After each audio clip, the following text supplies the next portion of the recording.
오늘은 사도행전 4장을 봅니다. 사도행전 4장 1절로 12절까지 신약성경 192면입니다. 사도행전 4장 1절로 12절 찾으신 대로 한 목소리로 봉독합니다. 사도들이 백성에게 말할 때에 제사장들과 성전 맡은 자와 사두개인들이 이르러 예수 안에 죽은 자의 부활이 있다고 백성을 가르치고 전함을 싫어하여 그들을 잡음에 날이 이미 저물었으므로 이튿날까지 가두었으나 말씀을 들은 사람 중에 믿는 자가 많으니 남자의 수가 약 5천이나 되었더라. 이튿날 관리들과 장로들과 서기관들이 예루살렘에 모였는데 대제사장 안나스와 가야바와 요한과 알렉산더와 및 대제사장의 문중이 다 참여하여 사도들을 가운데 세우고 묻되 너희가 무슨 권세와 누구의 이름으로 이 일을 행하였느냐. 이에 베드로가 성령이 충만하여 이르되 백성의 관리들과 장로들아, 만일 병자에게 행한 착한 일에 대하여 이 사람이 어떻게 구원을 받았느냐고 오늘 우리에게 질문한다면 너희와 모든 이스라엘 백성들은 알라. 너희가 십자가에 못 박고 하나님이 죽은 자 가운데서 살리신 나사렛 예수 그리스도의 이름으로 이 사람이 건강하게 되어 너희 앞에 섰느니라. 이 예수는 너희 건축자들의 버린 돌로서 집 모퉁이의 머릿돌이 되었느니라. 다른 이로서는 구원을 받을 수 없나니 천하 사람 중에 구원을 받을 만한 다른 이름을 우리에게 주신 일이 없음이라 하였더라. 아멘. 사도행전 4장을 봅니다. 우리가 3장에서 본 말씀을 한번 생각하면 좋겠습니다. 성전 미문에 들어가다가 나면서부터 안전뱅이가 된 장애자를 만납니다. 장애자라는 것을 깊이 생각해야 되고요. 또 한 가지는 나면서부터 장애자라는 것, 이런 이야기는 인간으로서는 전혀 불가능한, 어떤 일로든지 불가능한 기적입니다. 이 사람을 베드로와 요한이 일으키게 됩니다. 이건 병이 아니고 장애자입니다. 그런데 창조적인 역사가 나타나서 이 사람이 벌떡 일어나서 베드로와 요한과 함께 성전에 들어가서 하나님을 찬송하게 됩니다. 이 사건을 놓고 많은 질문이 있고 많은 문제가 있습니다. 문제가 풀리기도 하고 엉키기도 합니다. 맺히기도 합니다. 그래서 말입니다. 이 일로 인하여 부활하신 예수가 우리와 함께 계시다. 부활하신 예수의 생명력이 우리 가운데 나타났다. 그래서 베드로와 요한이 큰 힘을 얻게 되고 모든 제자들이 예수를 믿는 사람들이 용기를 얻고 담력을 얻고 바로 그런 순간입니다. 자, 그런데 문제가 있습니다. 이 일로 인하여 어려워지는 사람들이 있더란 말입니다. 예수가 부활했다고 외칩니다. 부활하신 예수가 여기 나타났다고 외칩니다. 그러면 예수를 십자가에 못 박은 사람은 어떻게 됩니까? 언제나 한 사람이 얻었다 할 때에 한 사람은 손해보는 경우가 많습니다. 한 사람이 높임받을 때 한 사람은 낮아질 때도 있습니다. 여기에 문제가 있거든요. 여기에 건설과 파괴의 묘한 함수관계가 있습니다. 이걸 우리가 잊지 말아야 합니다. 베드로와 요한이 이렇게 영광을 얻습니다. 많은 사람들이 추앙을 합니다. 베드로와 요한이 담대하게 말합니다. 부활하신 예수께서 우리와 함께 계시고 예수의 이름이 이 사람을 낫게 했느니라. 예수의 이름을 높입니다. 그럼 예수가 높아지고 의인이 되고 영광을 얻는 순간 예수를 십자가에 못 박은 사람들은 어떻게 됩니까? 영영 죄에서 벗어날 수가 없습니다. 영원한 심판을 받을 수밖에 없습니다. 바로 이것이 문제입니다. 예수가 높아지는 순간 예수를 십자가에 못 박은 모든 사람들은 그대로 정죄되는 시간입니다. 자기들이 하나님의 아들을 십자가에 못 박은 것이 되니까요. 도저히 죽여서는 안 될 사람을 죽였거든요. 그러면 죄인 아닌 사람을 죄인으로 정죄할 때에 이제는 정죄한 자가 죄인이 되는 겁니다. 심판자가 죄인이 됩니다. 빌라도가 죄인이 되고 가야바가 죄인이 되는 것입니다. 그래서 베드로가 지금 하는 말이 예수의 이름이, 당신들이 죽인 예수의 이름이 이 사람을 낫게 한 것입니다. 이 한마디가 대제사장과 그 무리들을 여지없이 심판하고 있습니다. 그 뒤에 이렇게 설명할 수가 있습니다. 그런 고로 당신들은 하나님의 아들을 죽인 죄가 있습니다. 영원히 씻을 수 없는 무서운 죄를 지은 것입니다. 그런 고로 회개하세요. 바로 그런 말이 되는 것입니다. 자, 이 순간 저들은 자꾸만 이렇게 조여들고 있고 점점 불안해지고 있습니다. 아무래도 잘못했습니다. 회개해야 됩니다. 이 시간에는 회개할 길밖에 없습니다. 선생들아, 우리가 어찌할꼬 어떻게 하면 좋겠느냐 하면 대답하겠죠. 회개하고 주 예수를 믿으라. 그리고 예수 세례를 받으라. 베드로가 가르치겠죠. 자, 그런데 회개하지를 못합니다. 대제사장과 그 무리들이 회개하지를 못합니다. 예수를 십자가에 못 박은 죄를 이제 회개하지 못합니다. 잘못된 것을 알면서도 회개하지 못합니다. 여기서 우리가 생각해야 합니다. 회개는 아무나 하는 게 아닙니다. 하나님이 은혜를 주어야 하는 것입니다. 뉘우친다고 회개하는 게 아닙니다. 후회한다고 회개하는 것이 아닙니다. 눈물 방울이나 흘린다고 회개하는 게 아닙니다.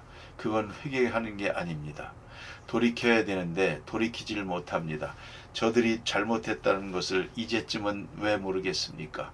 하나 저들은 회개하지 못합니다. 강팍한 마음 때문에 저들이 가던 길을 멈출 수가 없습니다. 요새 말로 말하면 기득권을 내놓고 싶지 않기 때문입니다. 무너지는 것이라면 무너뜨려야 됩니다. 이왕에 무너지는 것이라면 확 무너져 버려야 됩니다. 이걸 못하는 것입니다. 그 조그만 자존심 때문에, 그리고 대제사장이라고 하는 기득권, 현재의 기성질서, 이걸 무너뜨릴 수가 없는 것입니다. 사실 알고 보면 대제사장 당시로 돌아가 역사적인 얘기를 하면요, 이 대제사장들 무서운 사람들일 뿐만 아니라 요새 말로 말하면 굉장히 정치적인 사람들입니다. 로마 사람들이 이 나라를 점령하고 삽니다. 그래서 로마 사람들이 이스라엘을 다스리는데 그 방법 중에 하나가 뭐냐면 정치는 안 돼, 경제도 안 돼, 단 종교는 허락한다, 이겁니다.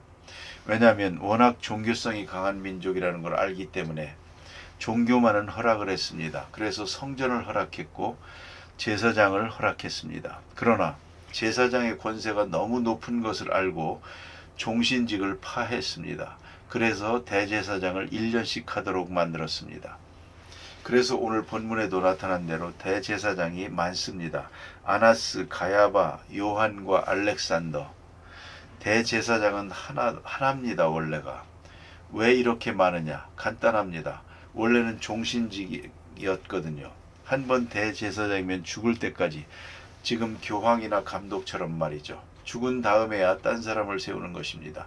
그런데 권세가 너무 높아지는 걸 알고 1년마다 바꾸라 그랬습니다. 그래서 물러가는 사람이 그 다음 사람을 지명하게 됩니다. 이건 로마법입니다. 이건 타협해서는 안 되는 것입니다. 그러나 이것을 타협해서 원래 아나스가 대제사장입니다. 그러나 지금은 자기 사위 되는 사람 가야바가 대제사장으로 있습니다. 그러니까 문중이 모이게 되면 이렇게 많이 모입니다. 안나스, 가야바, 요한, 알렉산더, 대제사장의 무리가 다 모이게 되죠. 그러나 가장 나이 많고 원뿌리는 안나스란 말입니다. 자, 이런 문중이 모여서 토론을 합니다. 어떻게 하면 좋겠느냐? 우리가 예수를 십자가에 못 박혔는데 어떻게 하면 좋겠느냐? 이걸 인정을 해야 됩니다. 하나님의 아들을 십자가에 못 박았다는 것을 인정을 하면서 자기 실수가 드러나고 자기 잘못과 자기 체면과 의신이 그냥 무너집니다. 그러나 그건 무너져야 되는 것입니다. 그런데 그걸 무너뜨리지 않으려니까, 자기 체면을 살리려고 하다 보니까 회개하지 못하죠. 당연히 회개해야겠지만 못합니다. 못하면 또 어떻게 됩니까? 회개해야 될 죄를 회개하지 않을 때는 또 다른 죄를 범할 수밖에 없습니다. 그것이 바로 베드로와 요한을 감옥에 가둔 것입니다. 감옥에 가둔 것이고, 조금 더 나아가면 야고보를 죽입니다. 이런 일들, 스데반을 죽이고, 이렇게 할 수밖에 없습니다. 내가 죽으면 남을 살릴 수 있는데 나 살리려는 순간에 많은 사람 죽입니다. 죽일 수밖에 없습니다. 회개하지 않는 심령은 다시 죄를 지을 수밖에 없습니다. 이건 불가피한 것입니다. 그래서 가야바가 오늘 이 시간 베드로와 요한을 붙잡아 놓고 신문을 합니다. 누구의 이름으로 이 같은 일을 했느냐?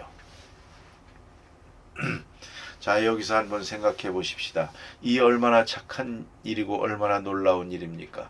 나면서부터 안전뱅이 된 사람, 성전 미문에서 얻어먹던 사람, 이 사람이 벌떡 일어났습니다. 굉장한 일 아닙니까? 그저 순수하게 받아들이고 하나님께 영광 돌리면 되겠는데 그렇질 못합니다. 그리고 이 사실을 묵살하려고 듭니다. 도저히 부인할 수 없는 사건인 고로 저들은 질문을 합니다. 네 본세로 이 같은 일을 했느냐 하고 묻습니다. 누구 이름으로 했느냐? 여기서 문제가 됩니다. 또 하나 제사장들이 신경을 쓴 것이 있습니다. 그것이 뭐냐면 예수 부활했다 할 때에 바리새인들은 박수를 쳤거든요. 바리새교인 제사장과 사두개인 이렇게 서로 신경전을 하는데 저 로마 사람의 등을 업고 하는 것은 제사장이요. 백성들의 지시를 좀 더 많이 받는 사람은 바리새교인입니다. 그런데 바리새교인들은 부활을 믿고 사두개인들은 부활을 믿지 않습니다. 예수 부활했다 하면 바리새인들 쪽에는 부활이 있다 하는 증거가 되기 때문에 자기 교리가 더 확실하게 인정을 받는다고 생각을 합니다. 그러면 바리새교인이 높아질 때에 사두개교인이 낮아지는 겁니다. 이걸 못 참겠다는 것입니다. 그래서 오늘 제사장과 사두개인들이 모여서 어쨌든 이 문제를 수습해야 되겠다고 생각한 겁니다. 그래서 네 이름으로 이 같은 일을 했느냐 하고 질문을 하게 됩니다. 또 생각해야 됩니다. 이건 좀 더 어려운 얘기가 될지 모르겠지만 기독교의 교리가 이러한 변증을 통해서 더 확실하게 다져져 가는 것을 생각하게 됩니다. 이런 사건이 없다면 교리가 확실해지지 않습니다. 핍박이 없다면 기독교 교리가 좀 더 분명하게 증거되질 않습니다. 그래서 기독교의 교리 자체가 많은 핍박 속에서 변증적으로 교리가 구성됩니다. 그래서 질문하고 대답하는 것으로 교리가 형성이 됩니다. 교리가 더 완성되어 나가는 것입니다. 오늘도 이런 핍박이 없다면 여기에 있는 귀한 말씀, 12절 말씀에 천하 인간 구원 얻을 만한 다른 이름을 우리에게 주신 일이 없다. 이런 귀한 말씀이 나올 수 있겠습니까? 핍박이 있으니까 이런 귀한 말씀이 나오게 되고 또 참 복음이 무엇인가를 확증하게 되는 것입니다. 원래 귀족들은 개혁을 싫어합니다. 무조건 기성질서를 그대로 유지하려고 합니다마는 이제는 무너질 수밖에 없는데 무너지지 않으려고 지금 임시대책을 세우고 있습니다. 무슨 권세로 이 같은 일을 하느냐 하고 묻게 되죠. 이제 중요한 것은 베드로와 요한입니다. 베드로와 요한이 성령이 충만했습니다. 그렇습니다. 성령 충만이 뭡니까? 자세히 연구해 보면 성령 충만은 복음 전하는 용기입니다. 영적 용기, 담력, 이게 첫째고요. 두 번째가 영적 지혜입니다. 내가 무슨 말을 해야 될지 모르는데 성령 충만하면 말 잘합니다. 술술 나옵니다. 거침없이 대답을 합니다. 기탄 없이. 이게 바로 영적 지혜입니다. 성령 충만하면 지혜가 있습니다. 마가복음 10장 19절에 보면 예수님께서 말씀하시기를 너희가 공회에 끌려가거든 갈 때 무슨 말을 할까 걱정하지 말라. 내가 그 자리에 서면 무슨 말을 할 것을 가르쳐 주리라 그럽니다. 아주 중요한 말씀입니다. 원로 목사님 말씀입니다. 좀 우스운 얘기입니다만 그저 지나가는 말씀으로 드립니다. 제가 중학교 다닐 때 주일날 교회 나갔다가 학교 가면 하루 종일 월요일 날은 벌 서고 고생을 했습니다. 그런데 공산당 선생님들이 나를 붙들어다 놓고는 질문을 합니다. 그 중학생 하나를 앞에 세워놓고 말입니다. 질문을 하는데요. 하나님이 어디 있느냐 하면서 날 비난을 합니다. 그리고 하나님이 천지를 창조했다며 그럽니다. 그래서 그렇습니다 했더니 그 다음 질문이 뭐냐면 그럼 하나님은 누가 만들었나 그러더라고요.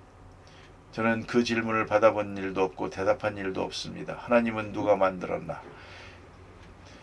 그러더라니 제가 척 대답을 하는데 하나님을 만든 분이 있으면 만든 분이 하나님이고 만들어진 분은 하나님이 아닙니다 그랬죠. 했더니 그놈 참 말 잘하네. 그럽디다. 지금 생각해도 대답 참 잘한 것 같습니다. 이렇게 원로 목사님이 중학교 때 북한에 있을 때 경험을 말합니다.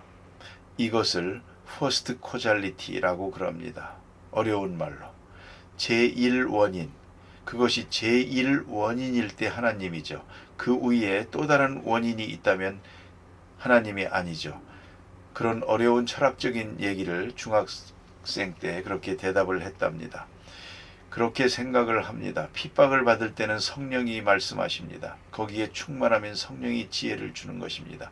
그렇습니다. 핍박을 받으면 반드시 성령 충만함이 있습니다. 이것이 지혜고요. 또 하나, 성령이 충만할 때에 복음적 지식을 가지게 됩니다. 그래서 성경적으로 해석을 합니다. 성경을 알 뿐더러 성경과의 적용 능력이 생깁니다. 그래서 그 사건을 성서적으로 설명을 합니다. 사건 속에서 설명을 합니다. 그 예를 들어서 설명을 합니다. 그런 능력이 생기는 것입니다. 성령 충만. 자, 이제 베드로가 담대하게 말합니다. 예수의 이름, 오직 예수의 이름이 이 사람을 낫게 한 것입니다. 자, 너희가 십자가에 못 박은 예수가 오늘 부활하신 그 예수의 능력이 여기에 나타나서 안전뱅이가 일어나는 것이다. 이 말은 뭡니까? 너희가 큰 죄를 지었다. 큰 실수를 했다. 어떻게 예수를 십자가에 못 박았느냐? 그런 거로 이 시간은 회개하라 그겁니다. 그러나 저들은 회개하지 못하고 베드로와 요한을 죽일 생각을 하게 됩니다. 오늘 본문에 보면 이런 말씀이 있죠. 남자의 수가 약 5천이 되었더라. 남자의 수가 5천이 되었더라. 죄송하지만 당신은 인구조사할 때 남자만 했거든요. 여자는 따라오니까. 남자만 했던 것입니다. 어차피 거기다가 곱하면 되니까요. 남자가 5천이더라. 이 숫자는 엄청난 것입니다. 궁금한 것은 당시 예루살렘 인구가 얼마인가입니다. 약 5만으로 생각합니다. 그러면 여기서 5천이라는 말은 10%요. 여자까지 합치면 10,000명입니다. 그러면 20%가 기독교인이 되었다는 말입니다. 엄청난 숫자입니다. 이 10,000명이라고 하는 것은 예루살렘 인구 5만에 대해서 해당하는 숫자입니다. 이렇게 많은 사람이 예수를 믿고 세례를 받고 그럽니다. 대제사장 권세가 땅에 떨어집니다. 체면이 말이 아닙니다. 저 사람들은 예수를 십자가에 못 박은 사람들이라고 이렇게 정죄됩니다. 이제 저들이 어떻게 해야 되겠습니까? 그러나 유감스러운 것은 회개할 마음을 갖지 못했습니다. 그래서 교회를 핍박하게 되고 베드로와 요한을 죽일 생각을 하게 됩니다. 이제 베드로가 유명한 복음의 절대성을 증거합니다. 자, 이제 다 같이 12절 말씀 한 번 더 읽어야 하겠습니다. 12절 말씀입니다. 다른 이로서는 구원을 받을 수 없나니 천하 사람 중에 구원을 받을 만한 다른 이름을 우리에게 주신 일이 없음이라 하였더라. 이건 뭡니까? 복음의 절대성입니다. 요새 뭐 다원 종교성이니 뭐니 해가지고 죄송합니다. 도대체가 포스트 모더니즘에 현대에 있어서 사람들의 생각이 언제나 혼미하고요. 다원적입니다. 모든 것이 상대적입니다. 절대를 인정하지 않는 마음입니다. 그래서 유명한 말을 하죠. 절대란 절대로 없다. 그런 소리를 합니다. 그러나 성경은 그렇지 않습니다. 좀 더 나아가서 철학적으로도 절대화되지 않는 진리는 능력이 없습니다. 사랑도 절대화될 때만이 참 행복이 있습니다. 그러니까 사람이